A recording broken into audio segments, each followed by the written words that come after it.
ආයුබෝවන් සියලුම දෙනාට මේ වීඩියෝ එකෙන් බලමු රයිස් කුකර් එක එන තවත් දෝෂයක් පිළිබඳව. ගොඩක් රයිස් කුකර් වල එන දෝෂයක් තමයි බත් එක ඉදෙන්න කලින් මේ රයිස් කුකර් එකේ ස්විච් එක ඕෆ් වෙනවා. එහෙම නැත්නම් බත් එක රොස් වෙනවා. ඉතින් අපි අද බලමු මේ දෝෂය කොහොමද අලුත් වැඩියා කරගන්නේ කියලා. ඔයාලගේ රයිස් කුකර් එකෙත් මේ දෝෂය තියෙනවා නම් මේකට හේතුව තමයි මෙන්න මේ රයිස් කුකර් එකේ මැද තියෙන මෙන්න මේ ස්විච් එක. අපි මේකට බසර් එක කියලා කියන්නේ මේක වැඩ කරන්නේ කාන්දමක් තමයි මේක ඇතුලේ තියෙන්නේ. මේක රත් වුණාට පස්සේ මේකේ මැග්නට් ගතිය නැතුනම තමයි මේක ඕෆ් වෙන්නේ. ඉතින් ගොඩ කාලයක් භාවිතා කරනකොට මේ මැග්නට් එක සවුත් වෙලා මේකේ මැග්නට් ගතිය නැති වෙලා යනවා.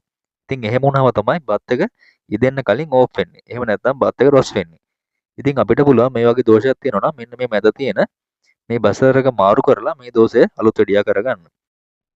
මේ විදිහට තමයි රයිස් කුකර් එකේ එන මේ දෝෂය අලුත් වැඩියා කරගන්නේ.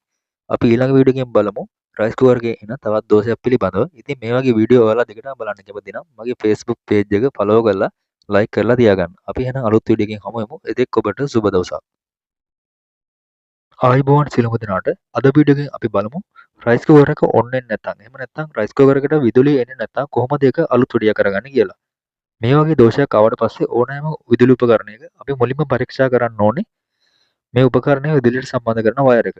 මේ වයර් එක චෙක් කරාට පස්සේ මේ වයර් එක හොඳයි නම් තමයි අපි අදාළ විදුලි උපකරණය අලුත් වැඩියා කරන්න පටන් ගන්න. ඊට පස්සේ අපි මුලින්ම කරන්නේ අදාළ විදුලි උපකරණය ගලව ගන්න එක. අපි දැන් බලමු මේ රයිස් කුකර් එක ගලවලා මොකද්ද මේ දෝෂය ඇති වෙන්න හේතුව කියලා. මේ විදිහට මේ රයිස් කුකර් එකේ පියන ගලව ගත්තාට පස්සේ මේ රයිස් කුකර් එකේ ඇතුලේ අපිට ෆියුස් එකක් බලා ගන්න පුළුවන්.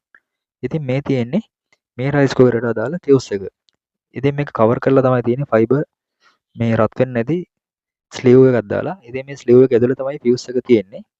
ඉතින් ගොඩක් වෙලාවට රයිස් කුකර් වල මෙන්න මේ ෆියුස් එක පිච්චෙනවා. එහෙම වුණාම මේ රයිස් කුකර් එකට විදුලිය එන සම්බන්ධතාවය නැති වෙලා රයිස් කුකර් එක ඔන් වෙන්නේ නැති වෙනවා. ඉතින් මේක හරහා තමයි කොයිල් එකට විදුලිය ලැබෙන්නේ.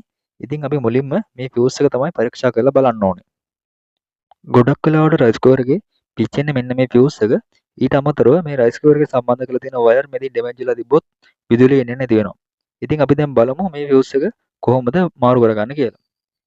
රයිස් කුකර් එකේ ෆියුස් ගලව ගත්තට පස්සේ අපිට මෙන්න මේ වගේ ෆියුස් තමයි අපිට මේක ඇතුලේ බලා ගන්න පුළුවන් වෙන්නේ. ඉතින් මේ ෆියුස් එක ගහලා තියෙනවා මේ ෆියුස් එකට අදාළ වෝල්ටේජ් එක ඇම්පියර් එක සහ උෂ්ණත්වය. ඉතින් ඔයාගේ රයිස් කුකර් එකේ තියෙන මේ අගයන් වලට සමාන ෆියුස් එකක් තමයි අපි වෙළඳ පොලෙන් අරගෙන ඇවිල්ලා මෙතෙන්ට දා ගන්න ඕනේ.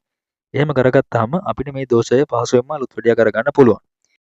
ඉතින් මේ වගේ වීඩියෝ ඔයාලා දිගටම බලන්න කැමති නම් මගේ Facebook page එක follow කරලා like කරලා තියාගන්න. අපි එහෙනම් තවත් මේ වගේ අලුත් වීඩියෝ එකකින් හමු වෙමු. එතෙක් ඔබට සුබ දවසක්.